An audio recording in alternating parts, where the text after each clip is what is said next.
So I had asked AI this hypothetical question. It's not evidence for anything. But I said, what would be the dangers, the long-term dangers of extracting or harvesting, using humans to harvest energy from for AI? Well, just harvesting energy from. Let me show you what it said. So obviously it said that, it's invasive putting an implantable device in someone. That's how it is, no matter what, whether it's a pacemaker or whatever. That, it could be, goes for both of these. It may not be compatible because it's a foreign object, no matter what it is. So that was one thing. And then it also talked about the energy drain. Devices can drain energy. These would be like your electronic devices, anything, your Fitbit could, either even be it, or your, any kind of electronics, especially ones you wear on your body. Devices can drain energy from the human body, potentially causing fatigue, weakness, and other health problems. So that can go on to making things worse if you're doing, like, and again, I'm just throwing this out there. There's no evidence for this, but say that little bits of energy was being taken from the public, just because you didn't know it, and we have so many electronic devices. If that was done over many decades, then wouldn't it make more sense that is likely maybe the problem with why there's the as RFK talks about, that we have the childhood disease problem and we have the obesity problem. Is that possibly it? I know RFK would never say that because he thinks it's all food related, but I have a hard time thinking it's all food. I'm not saying the food, I don't care if you want to take things out of food and do all that, the different additives or problems people have, but I don't think that is what would be leading to these long-term, situations we have that the science has talked about. So, but I do think, because energy is so crucial to a body, I mean, it's our life source, it's everything. So if even, not realizing it with all of our electronics we have everywhere, if that is draining energy from the person, and them not even realizing it, then over time, over many decades, that would lead to problems with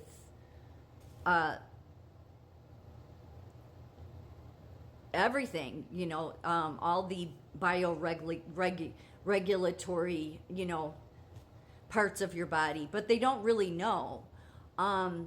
Also, obviously, privacy, security concerns. Human energy harvesting devices can potentially be used to track and monitor individuals, which raises concern about security and privacy. And then this one down here, the dependency on technology, that one's really important to recognize, because healthcare is bringing AI in. And so that is what will happen, is that over time, everybody will just become dependent on the machine, will just become dependent on the system, the AI, and then you'll no longer have, what will drop off is doctors being expertise in their field, being, on top of their game, because they don't have to. They become dependent on the machine to tell them what the diagnosis is. So that's the danger too, because then you become dependent on the machine, and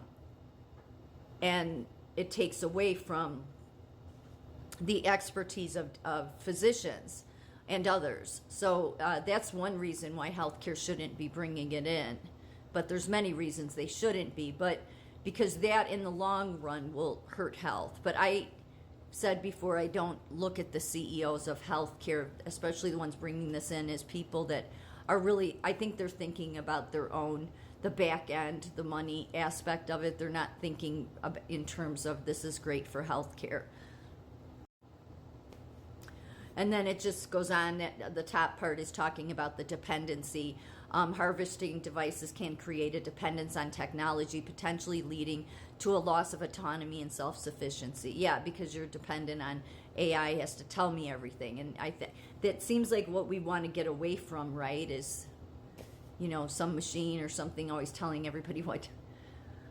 Anyway, so the next one, unknown effects on human physiology. The effects of human energy harvesting on human physiology are not yet fully understood, and there may be unknown risks associated with the use of this. The potential for exploitation. Human energy harvesting technology could potentially be used to exploit individuals, particularly in situations where they are not able to give informed consent. Yeah, that's just easy for it to happen. We have electronic devices, wireless devices around us all the time. So that just would naturally happen. But where, you could easily, be extracting energy. I'm not saying it's happening. So again, TikTok, before you want to go taking this down, I'm saying it's not happening. I'm just saying that would seem that if it was, let's just pretend it's a movie I'm making up. If it was happening, that would likely be be the reason for the increase in certain diseases that RFK is talking about. Because it doesn't make sense to me that that's all just food related. That's just me though, okay? And then it says here, overall, while human energy harvesting has the potential to provide a sustainable source of energy, it is essential to carefully consider the potential dangers and risks associated with this. So, I'm just saying, before everybody jumps on the bandwagon that RFK is going to fix all the food and that's going to take care of I don't think that's, I think there's problems with food, but not that's leading to these long-term consequences with, the increase in childhood diseases and all the stuff RFK talks about. So, but he seems, really focused on FDA, and he seems really focused on food. And this was an article just talking about how, how we always have leftover energy. We store energy, we store fat. So the way it could be looked at is like what it says here: body fat can produce 11 kilowatt hours of energy. The average human also eats about 3.3 kilowatts hours per day. The first law of thermodynamics prevents total energy capture, so it can't take all energy, but you are of interest for harvesting because you have available approximately 128 watts. And then I can't see the last part, but you can. So when you walk quickly, if you are a sprinter, over 1.6 kilowatts is available. If you're a long distance runner, you have about 1 kilowatt available. And even when you sleep, you are still useful because you can contribute 81 watts of power. So this is just breaking it down. It's not, so, and it's all based obviously on metabolism, weight, age, gender. And then just so people can understand about energy harvesting, and again, it's just for knowledge. I'm not saying it's happening. Energy harvesting uses natural processes such as wind and tidal waves to capture and store energy. This energy is transformed into a different form, such as electricity, to power devices. The goal of human energy harvesting is the same. Human beings store energy in various ways, and one of them is in the fat you produce. When you say, you overindulge on cookies, there's a leftover reserve because we store fat.